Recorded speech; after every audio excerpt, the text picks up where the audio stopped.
ou não existe, ou existe, mas é irrelevante, ou existe, é relevante, mas pode ser superada.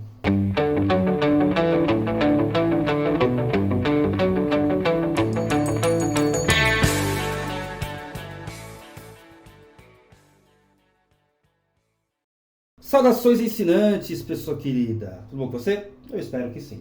Estamos aqui para mais uma app, né? Mais uma aplicação prática e mais uma app de cunho político. E o conteúdo desse vídeo, né, dessa app, vai ser a construção e posterior desconstrução de um argumento muito utilizado, principalmente pelos liberais, principalmente aí por aqueles que não são tão radicais assim, pelo menos, né, grosso modo dizendo, que é o argumento da natureza humana. E por que eu decidi fazer esse vídeo? Porque eu desconfio desse argumento. Por algumas razões eu até vou expô-las aqui, né, nessa parte introdutória do vídeo mesmo, né, do vídeo propriamente dito. Então é o seguinte, por que eu sempre torço o nariz com essa ideia, né? Porque ela é um argumento muro. O que significa um argumento muro? Olha, um argumento muro é aquele argumento que eu utilizo para acabar com o debate. Né? É quase como, você está errado porque você está ferindo a natureza humana. Então isso não vai dar certo. Ou então, por causa da natureza humana, tal coisa vai acontecer. Você está afim de encarar isso? Né? Então existe esse porém, esse viés. Né? Mas, independentemente de qualquer outra coisa, é um argumento muro que é para finalizar o debate. Só que isso é um problema em si? Não. O problema principal é que esse argumento muro, ele é desistematizado. O que significa ser desistematizado? Significa que ele vem sozinho. Ele não vem articulado com nada. Ele simplesmente vem. Por causa disso, logo aquilo. Então, é um problema quando ele vem desistematizado. E outra coisa, né? Mais um problema. Ele vem sem explicação. Mas por que é da natureza humana? Será que não é? Aliás, né? Será que é mesmo? Também pode surgir a dúvida, mas se é da natureza humana, quando acontece? Né? Se é da natureza humana, não está presente no ser humano sempre? Então, se está sempre presente, por que às vezes ele se aflora e às vezes não? Então eu quero mostrar aí essa exposição para dizer que, olha, a gente tem que explicar o que é o argumento antes utilizado, porque primeiro ele vem desistematizado e, né, ele vem sem explicação. E uma outra consequência até, né, de certa forma, dessas duas características, ele cheira essencialismo. Ele cheira a essencialismo. Né? O que significa isso? Existe uma essência do ser humano, essa essência é, por ser essência, né? E esse é o grande problema dessa característica, imutável. Por que é imutável? Porque é essencial. Como é que um negócio é essencial, como é que vai ser mutável? Não muda. A essência é algo, inclusive, né, do velho Platão, que ele buscava isso nas coisas, né? Tanto é que o Pedro, que vai aparecer logo aí, vou até pôr a foto dele depois, que isso aqui é só uma introdução, ele vai debater e dizer assim, olha, né, ele vai estudar, melhor dizendo, né? E vai dizer o seguinte, né? Vai estudar e vai dizer, Platão era um realista, ele está certo. Mas alguma coisa, o Platão buscava alguma coisa imutável, que não dependesse de nada a não ser de si mesmo. E eu não concordo com essa ideia, não sou partidário dessa ideia. Gosto mais de Gorgias, né? Um outro grande da época de Platão, um pouco antes, inclusive, se eu não me engano, né? Um pouco antes de Platão. Platão devia ser um garotinho quando Gorgias estava no seu auge. E esse cara vai falar assim, nada tem essência, né?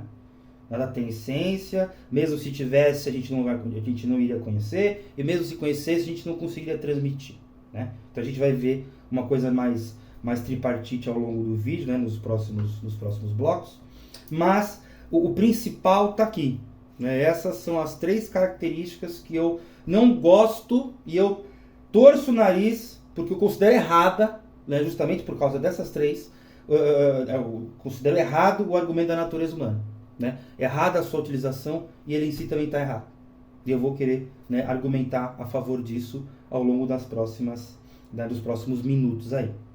E, como é de costume, vou dar um nome para essa aula. E acho que nada mais plausível do que dar o nome para essa aula de Construindo, né, a Natureza Humana. Concorda comigo? Então eu vou construindo a natureza humana. Vamos ver quais são as implicações dessa construção.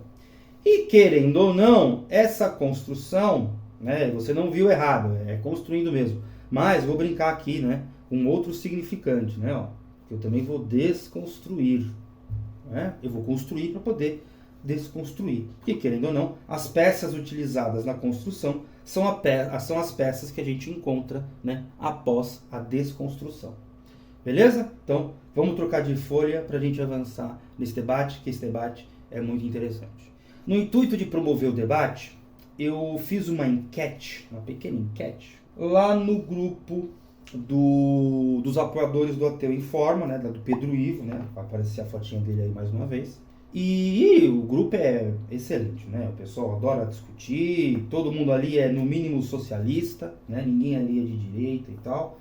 E a gente discute essas coisas e vira e mexe, inclusive, nessas conversas e nesses debates surge a natureza humana. E aí eu falando, né? Eu tenho meu canal aqui, o meu ensino e tal. Aí nesse grupo de WhatsApp, né?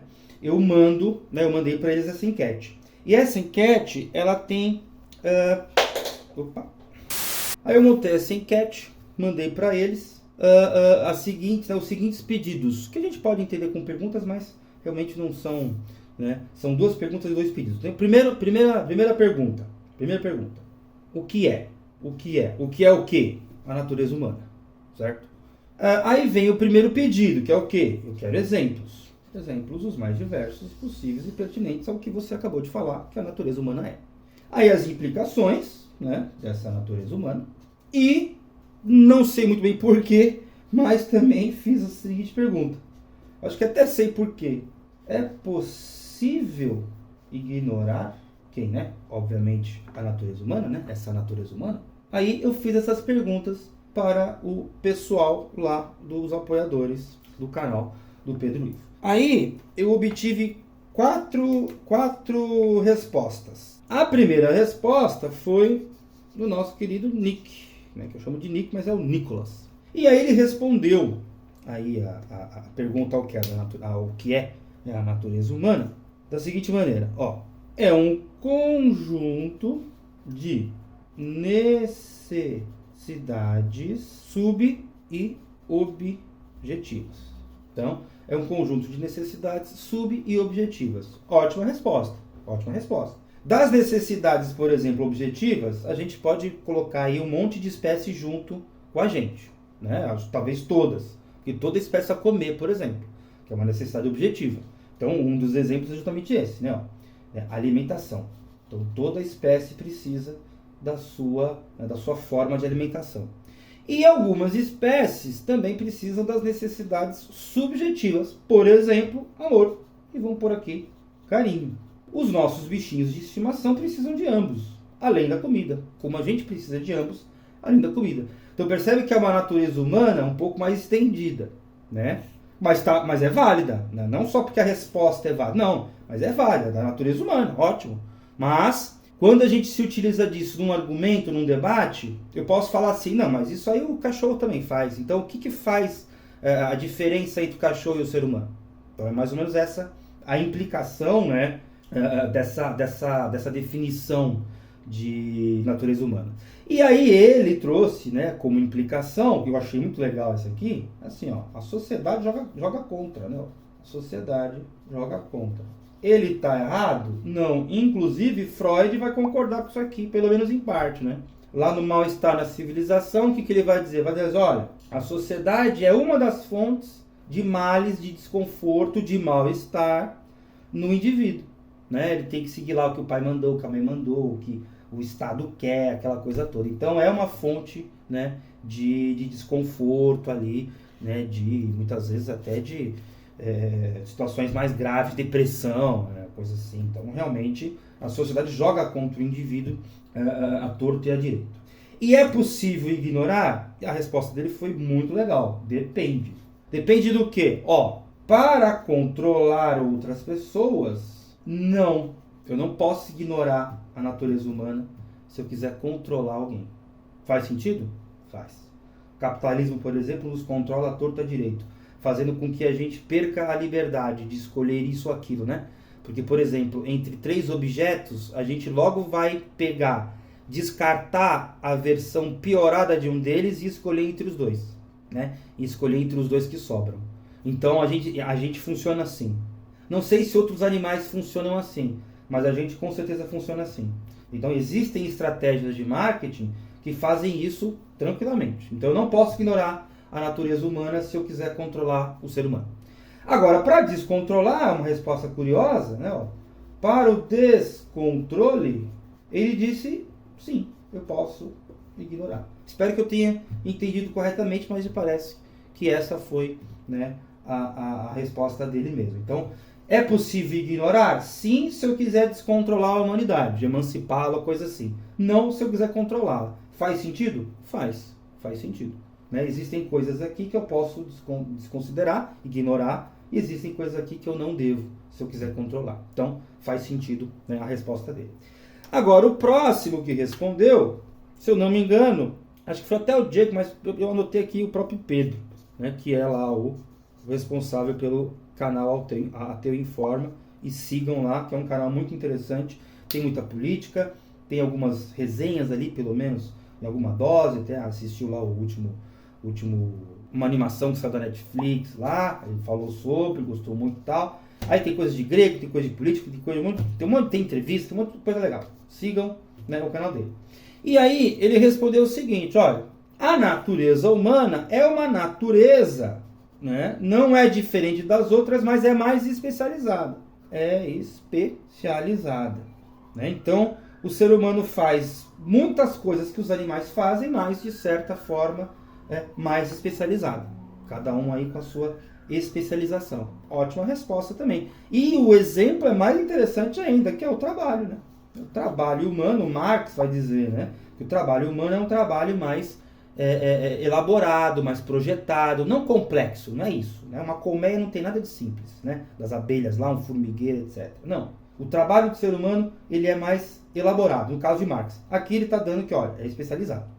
Aqui até seria, né, a visão do Pedro foi até mais ou menos essa mesma, né? Seria aí uma dose diferente do que a gente consegue encontrar na natureza, faz todo sentido e é totalmente pertinente. E as implicações dessa definição? Olha, de certa forma, parece imutável. Olha só que interessante a resposta. Parece que é imutável, ou seja, parece que não muda. Parece que não muda. Parece que sempre foi assim. Parece, que é muito importante. Parece.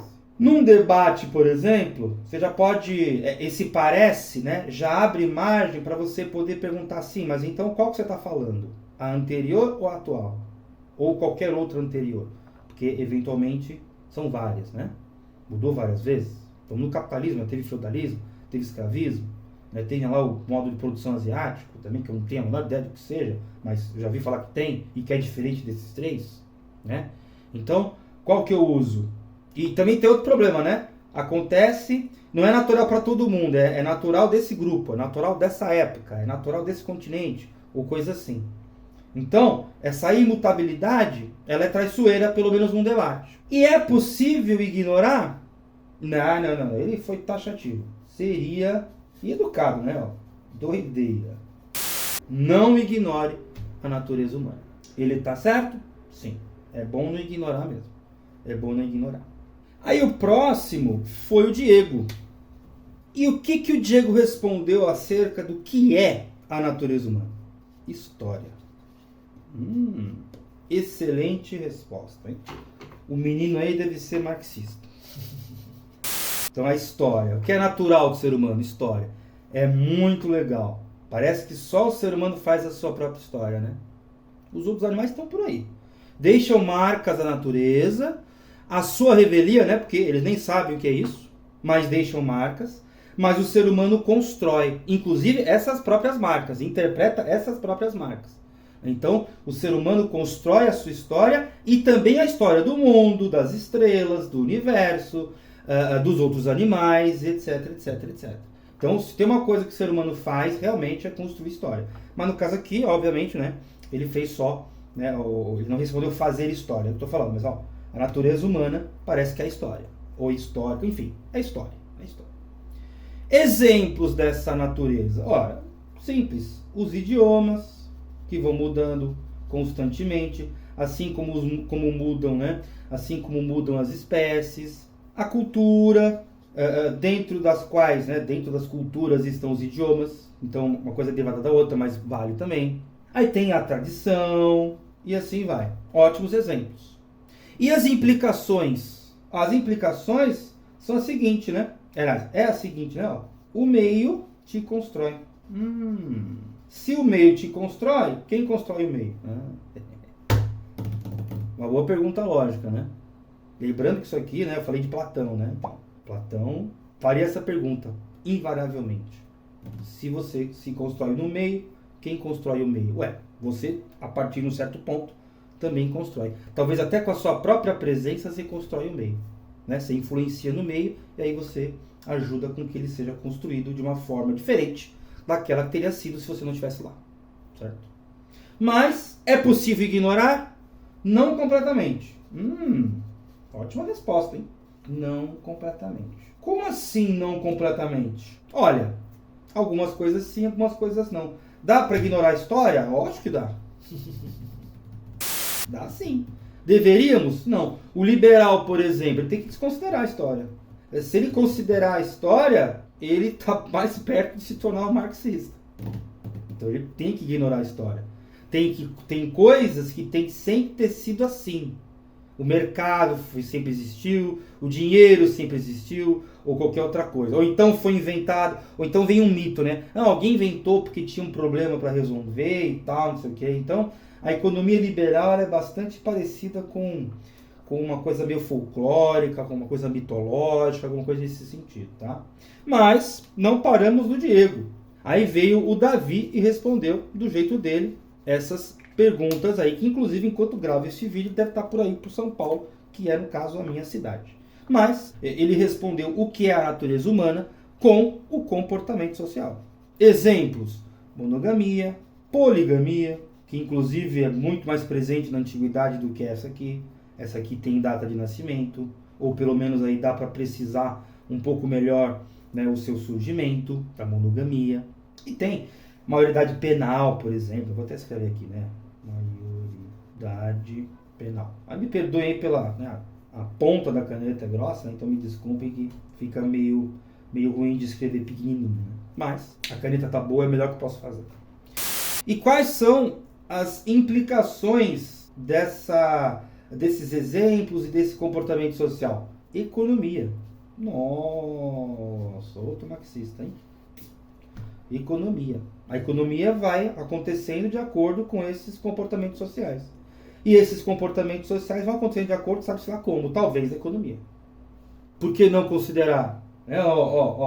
A origem da família, da propriedade privada e do Estado. Família monogâmica tem uma economia diferente, tem um Estado X. Uma família poligâmica, uma sociedade poligâmica tem uma propriedade, uma propriedade privada diferente. Esse livro aqui é muito bom. Muito bom esse livro aqui.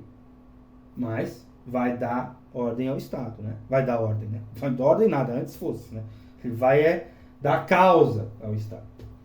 E é possível ignorar outra resposta taxativa. Ó, nem um Neandertal faria isso, né? Ó. O Neandertal não faria isso, nem você deve fazer isso. Ó, né? A coisa do Diego, né? Da história, né? Quem deu o nome de Neandertal, se não alguém lá no passado? Eu lembro que quando eu estudava era Homo sapiens, hoje é Homo sapiens sapiens. Não vai saber por que dividiu. Tem aí alguma disputa científica ou coisa assim.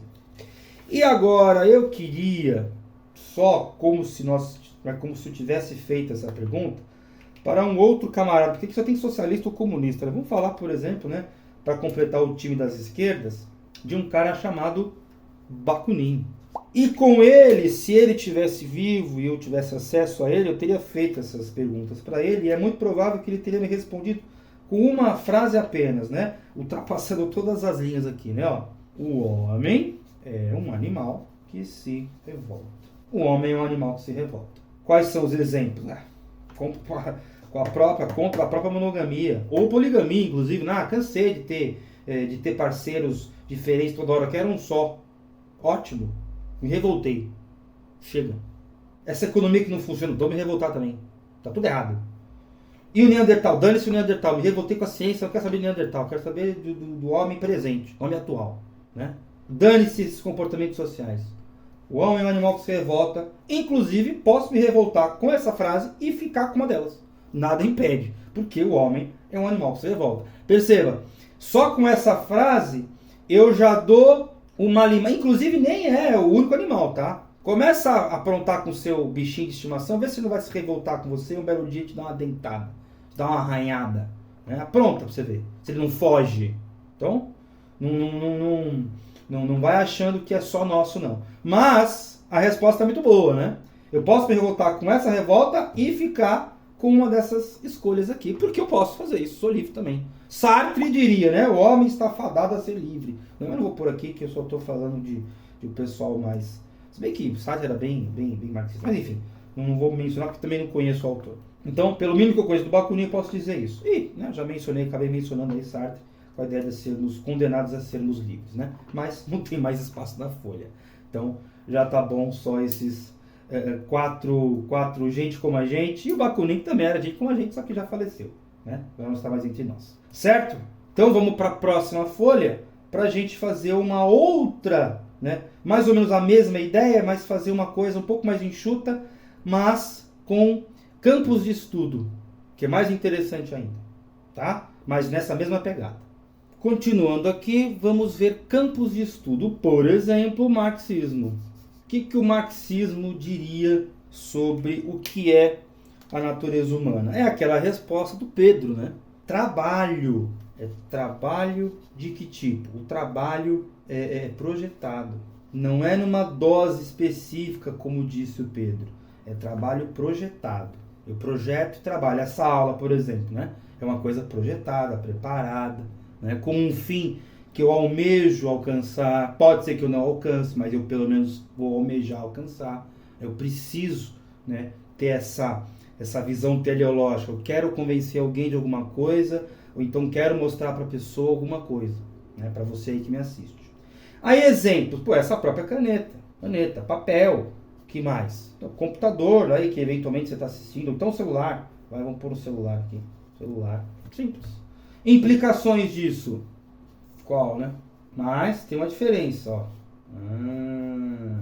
Na época do Marx, né, enquanto o Marx estava produzindo, a gente tinha aí uma imbricação muito maior entre economia e política, né? A formação das cidades, dos estados de nação. Então, economia e política se conversavam muito mais do que se conversa hoje. Aliás, do que se conversam hoje. Mas também é o erro achar que não, né? Porque, mais uma vez, o liberal tem que dividir uma coisa da outra, né? Não existem soluções econômicas para problemas econômicos. Existem soluções políticas para problemas econômicos. Eu gosto de pensar assim, e eu ouvi isso do Elias Jabbour, que é também um professor aí de marxismo, inclusive, né? Professor de geografia, se não me engano. Mas ele é marxista, né? Marxista, leninista e etc., revolucionário. Ele diz, né, que não existem problemas econômicos para... Aliás, não existem soluções econômicas para problemas econômicos. Faz todo sentido o que ele está falando, né?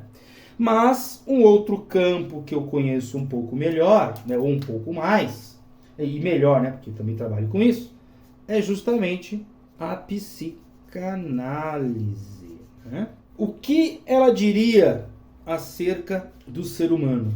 Olha só que interessante. O que ela diria acerca do ser humano? Olha, quando você lê, por exemplo, a interpretação dos sonhos de Freud, então, quando você vai estudar Lacan, os seminários e tal, você vai perceber uma coisa, né? Nenhum deles parte de uma base que não seja a fala, a associação livre pela fala. Então tem uma coisa que o ser humano faz, que os outros animais não fazem, que é falar. E não é gritar ou apenas se comunicar, né? O ser humano fala, parla, né? Como diria em italiano, parlamento, né? A gente vai lá, né, falar, né? A gente não, né? Eventualmente, se você se candidatar e for eleito, né? Mas os nossos representantes vão falar. Então o ser humano fala. E interessante que o que eu posso dizer, até como implicação da fala? A implicação da fala é inconsciente. Por quê? Porque tem coisas que eu não consigo falar, mas também não sei que estão lá. De certa forma aí, para pegar o inconsciente mais freudiano, que tem uma noção ali de lugar na mente, né? Que não é isso também, Freud abandona essa ideia. Mas, grosso modo, a gente poderia dizer, ó, já que por um lado eu falo, por um lado eu não falo. Mas, por exemplo, acontece no corpo. Então, o que eu posso dizer de exemplos dessa fala? Por incrível que pareça, eu posso cair aonde, né? Ó, na neurose, na perversão e na psicose. Querendo ou não, são fenômenos da fala. Quando os psicanalistas vão diagnosticar se o paciente está na neurose, na perversão, na psicose, ele observa a fala do paciente. Então, a depender aí de como a fala se articula ali na sessão, eu vou entendendo qual é a do cara, onde ele está, né? Onde está a pessoa lá, né? A pessoa que está tratando. E essa implicação, na verdade, deve ser... essas coisas se intercambiam, né? O inconsciente é um exemplo da fala, né? Mas enfim, é uma implicação mais propriamente dita, né? Inconsciente. Enquanto que eu posso ter exemplo da neurose, da perversão, da psicose, que são fenômenos, querendo ou não, da linguagem, né? É porque linguagem, né? Vou até pôr entre parênteses. A linguagem não é uma mera transmissão de mensagens, ou então não é só falada, né? Ela tem gesto, o corpo fala de alguma forma, né? O corpo fala. Quando a boca cala, o corpo fala, né? Mas, né, só para dizer aí, para exemplificar o que a psicanálise nos diria sobre o ser humano. E o próximo campo, que é bem mais vasto e também, né, até surgiu mais ou menos na mesma época, que é a antropologia. Que inclusive esse livro que eu mostrei agora há pouco, do Engels, né, A Origem da Família, da Propriedade Privada e do Estado, tem muito de antropologia. Muita coisa parece que foi superada, eu não sei o que exatamente. Mas é interessante como que a economia, né, vai transformando o ser humano, e o ser humano vai transformando a economia. E aí transforma a sua natureza, né? Mais uma vez.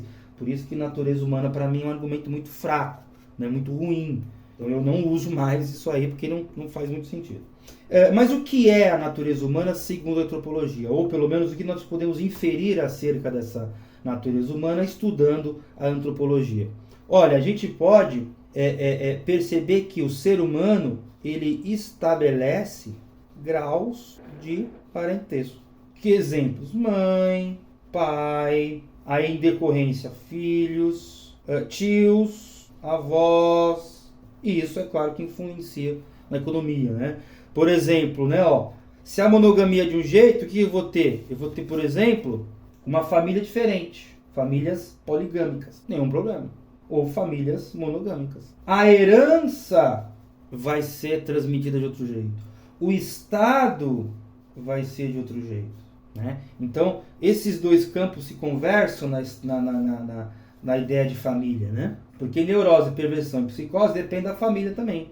Às vezes a família não é grande coisa, não é muito funcional, porque o pai é assim, ou a mãe é assado, sai um filho neurótico, perverso ou psicótico. Acontece. Tudo isso porque tem um inconsciente que fala. E tem um trabalho projetado. Às vezes o trabalho faz com que o pai se ausente aí, entendeu? Então tudo isso aqui se conversa. Por isso que eu não gosto, né, da natureza humana. Porque ela muda. Até o próprio Pedro falou, né? Ela muda. Bom, se ela muda, por que muda? Quem muda? Quando muda? A quanto muda? Né? Então, é interessante aí esse inconsciente não. É interessante esse debate, né? Mas vamos para a próxima folha para terminar o vídeo, que eu sei que já está longo, mas eu quero pôr, né, a implicação matemática disso, que vai ser bem interessante. E a parte matemática, como não poderia ser diferente, vai ser através da sistematização. Então, nós vamos sistematizar a natureza humana e ver o que sai dali, né? Então, sistematizando a natureza humana. Muito bem. A gente viu aí 4 comuns, um mais famoso. E vamos ver que, olha, o Nick lá atrás, ele falou assim, a natureza humana é 3. Né? Ele pegou e disse alguma coisa que eu disse que é 3, por exemplo. Por que 3? Porque ele disse alguma coisa. 3 eu sei o que é. 3 canetas, 3 canetas, eu conheço o 3. NH é o nome que eu dei para a unidade que eu estou medindo. Então eu tenho aqui 3. Com o Pedro, ele falou na verdade uma outra coisa, que foi, por exemplo, 5. Não é isso? Um argumento, veja, um argumento sistematizadinho, bonitinho, dentro lá da lógica dele, do Nicolas, mas é um número, é alguma coisa que eu preciso usar para fazer alguma coisa com ela, para tomar uma decisão, para refletir, para estudar mais, sei lá o quê. Então é um número. E, por exemplo, lá o Diego, ele falou que na verdade é 8. Aí veio lá o Davi e falou que é 11. Por enquanto eu só estou falando, né? É 3? Não sei. É 5? Não sei. É 8? Não sei. É 11? Não sei. É qualquer outra coisa? Não sei. Eu nem sistematizei, então eu não sei qual é. Mas, por exemplo, eu posso dizer que, né, na verdade, assim, tem a natureza humana, aí tem um aspecto X que eu conheço, por exemplo, escassez. Sei lá. Então, a natureza humana, mediante a escassez, eu tenho um produto dela, que é, por exemplo, 11. Assassinato. Então, a depender do contexto, a natureza humana se manifesta no 11, que é o assassinato. Mas por causa do X, que é o nosso aí, a escassez. Que também é um outro argumento que se bastante utilizado, que se utiliza bastante. Aí, a natureza humana, mais um segundo argumento, dá 25. Isso aqui eu disse que é alguma coisa. Isso aqui, aliás, minto. Isso aqui eu não sei qual é a certa, mas eu sei que, eu vou supor que ela exista. Então o NH aqui é uma incógnita. O X e o Y, matematicamente também. Mas veja, você concorda comigo que se eu colocasse, por exemplo, NH igual... não é isso aqui, né? NH mais 3 igual a 11, eu chegaria na resposta aqui do Diego, que NH é igual a 8, né? Então eu não posso pôr um número aqui. Senão eu caio nesse campo. Eu caio nesse argumento aqui, nesse tipo de argumento, que é esse, qualquer coisa assim. Então eu não posso pôr um número. Mas eu sei que esse, como eu falei, escassez e sei lá o que, dá 11,25. Dá assassinato e, sei lá, amizade. Qualquer coisa aí. Só que eu estou colocando um número porque é com o número que a gente trabalha. Né? Na matemática você trabalha com números. Também, né? E aí tem um NH, que é uma terceira situação, com um terceiro argumento, que é 52. É o inverso é o ódio, é o inverso do 25, né? Os dígitos trocados. Aqui, sistematização. Aqui é interessante notar o seguinte: eu consigo resolver esse sistema? Não.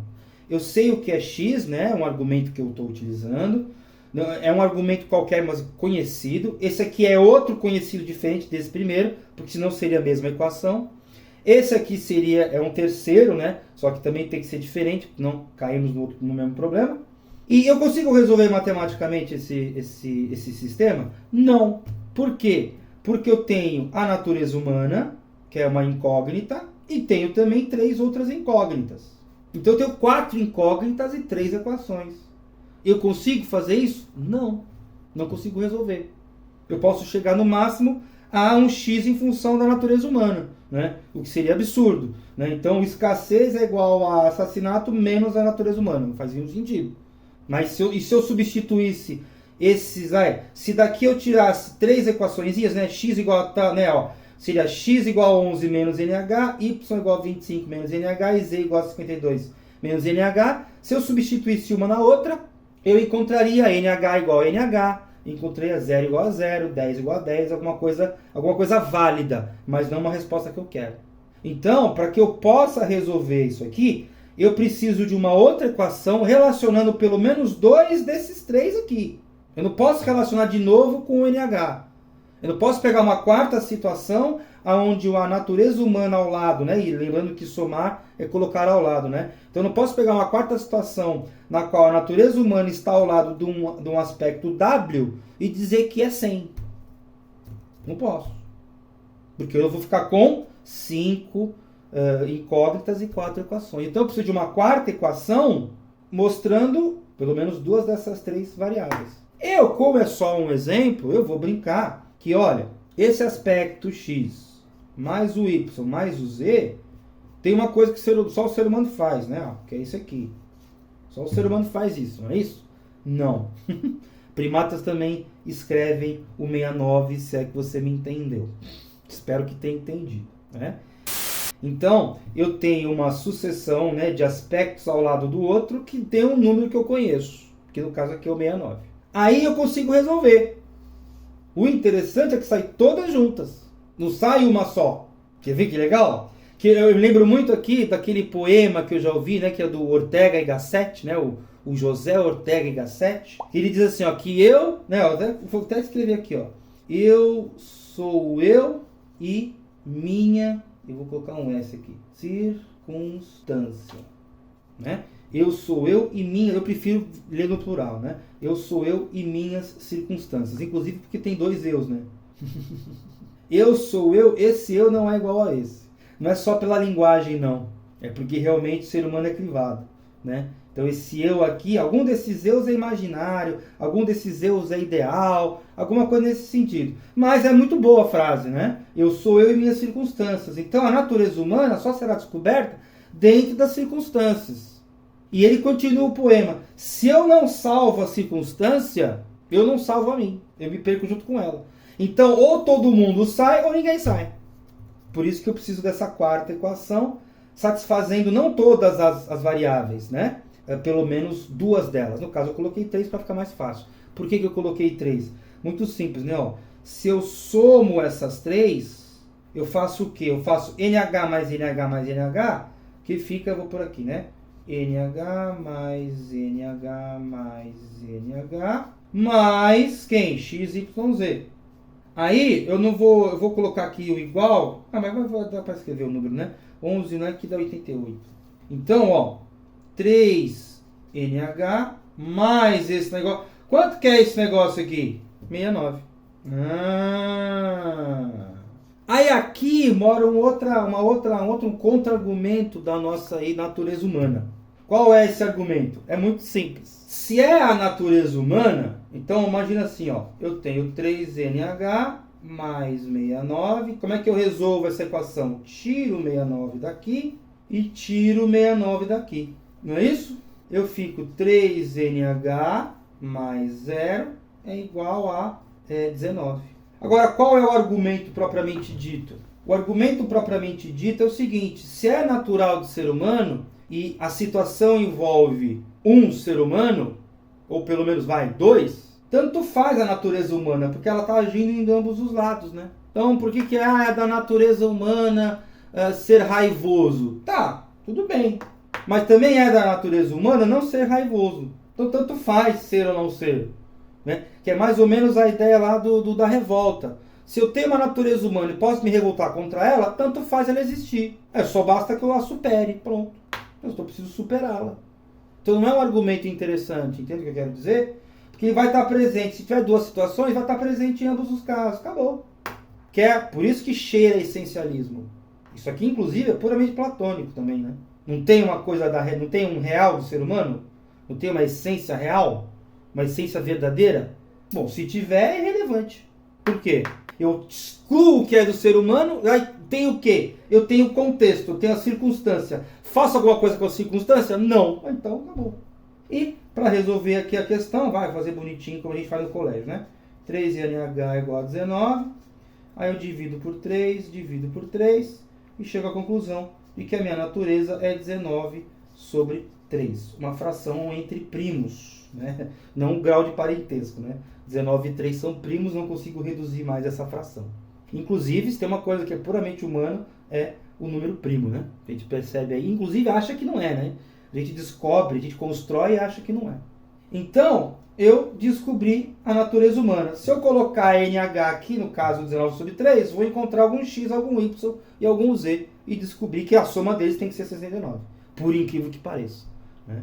Então, mas aí eu vou resolver isso em outro momento. Sistematizando a natureza humana, que vai ser realmente, provavelmente, o nome da brincadeira lá do vídeo, né? Mas, o que eu queria mostrar para você, eu espero já ter conseguido. Que, voltando Gorgias, né? Nada tem essência, se tivesse seria desconhecida, mas se fosse conhecida, seria intransmitível. Então, ó, Ou a natureza não existe, a natureza humana não existe. A natureza existe, obviamente, o ser humano está destruindo ela, né? Ou não existe, ou existe, mas é irrelevante, ou existe, é relevante, mas pode ser superada. Superada por quem? Uma das razões, né? Ou necessidade, posso dizer isso, né? Ela pode ser superada, mas aqui para acompanhar o nosso programa, né? O nosso vídeo aqui, pela revolta. Olha que interessante, hein? As 3 teses contra a natureza humana. Aí, ó, produção aqui minha do meu ensino. E minha só não, né? Dos meus aí associados, meus camaradas lá do apoio deluxe do Ateu Informa. Entendeu? Espero que a partir deste momento você não se utilize mais desse argumento, se você já fazia uso dele, e evite, né, esse argumento, caso usarem contra você, e mande esse vídeo para a pessoa. Certinho? Beleza? Então, naturalmente, eu espero que você tenha gostado. Até a próxima. Um beijo, tchau.